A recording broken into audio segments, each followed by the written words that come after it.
What's going on, good people? Welcome to College Football Final Week 15 Times After Effects Show, episode 107.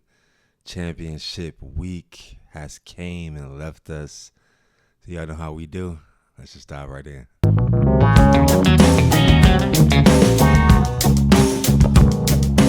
All right. So first on the slate, we had the 12 p.m. game. Number 11 BYU at number 5 Texas Tech. I thought Texas Tech just clobbered BYU 34-7. Looks like Texas Tech had 12 wins over 20 points this season. Texas Tech quarterback Bayron Morton went 20 for 33, 215 yards, 2 touchdowns. Running back Jacoby Williams had 15 carries for 80 yards. And running back Cameron Dickey had 18 carries for 72 yards and 1 touchdown.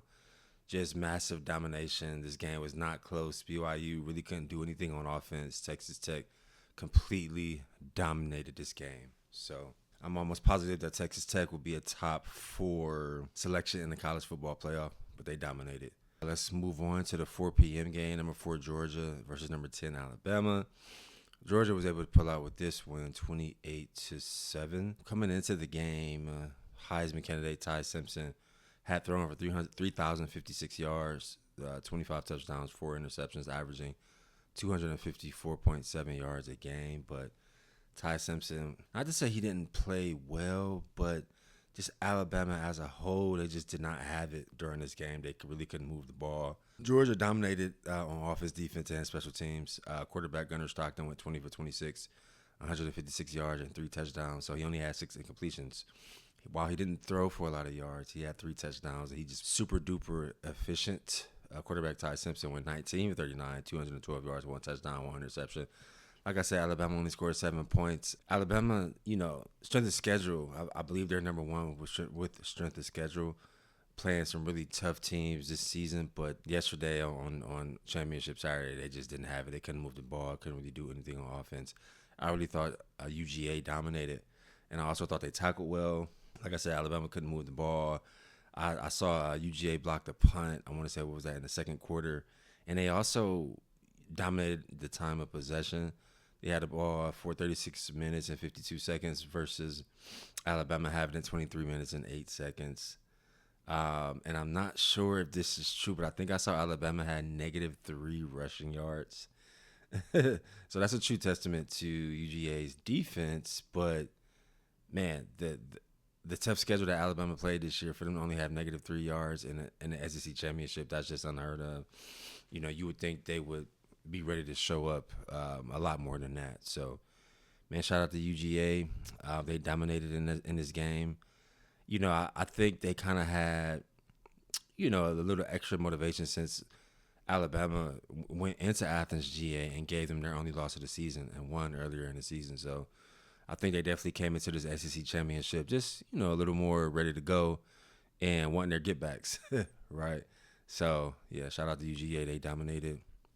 Let's move on to the final game on championship week, 8 p.m. Big Ten championship. Number 2 Indiana versus number 1 Ohio State. And Indiana was able to eke out with the win 13-10. I thought this was a really great game. 2 Heisman candidates, Fernando Mendoza, came into the game with 2,758 passing yards, 32 touchdowns, 5 interceptions, averaging 229 yards a game. On the other side, Julian Sand came in with 3,065 yards passing, 30 touchdowns, 5 interceptions, and averaging 255.4 yards passing a game.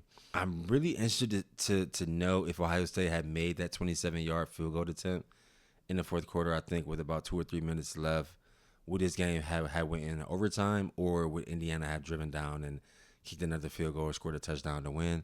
Mendoza went 15 for 23, 222 yards, 1 touchdown, 1 interception. Julian Sand went 21 for 29, 258 yards, 1 touchdown, 1 interception. Man, this was really, to me, more of a defensive game, right? Ohio State has been super explosive on offense, blowing teams out. Indiana as well. And so for the final score to only be 13-10, a true testament to both teams' defense. Jeremiah Smith did have 8 receptions for 144 yards, no touchdowns. Running back Bo Jackson had 17 carries for 83 yards. And on the other side, Indiana wide receiver Charlie Becker had 6 catches for 126 yards. no touchdowns, but just had some massive catches to move the chains in the third quarter and fourth quarter to get Indiana in scoring position.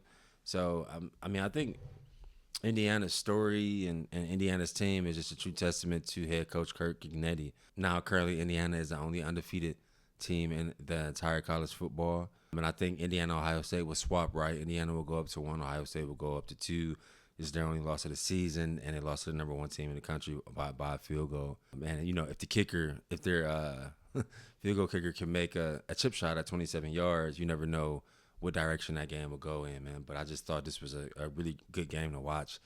Just your normal, gritty, hard-fought, physical Big Ten matchup, and it lived up to everything it was supposed to be. So, you all let me know what y'all thought in the comments. So, eager to see the college football playoff rankings and the seedings and all the things. So that is all we have. If you're watching this show on YouTube, please subscribe to the Brian Daniel TV and turn notifications on. If you are listening to this podcast, wherever you get your pods, please subscribe to the After Effects show. And let us know if you want to see any extra segments, or let us know what you thought of the college football final show that we added to the channel this fall. So yeah, until the next time, see you all next week. Peace.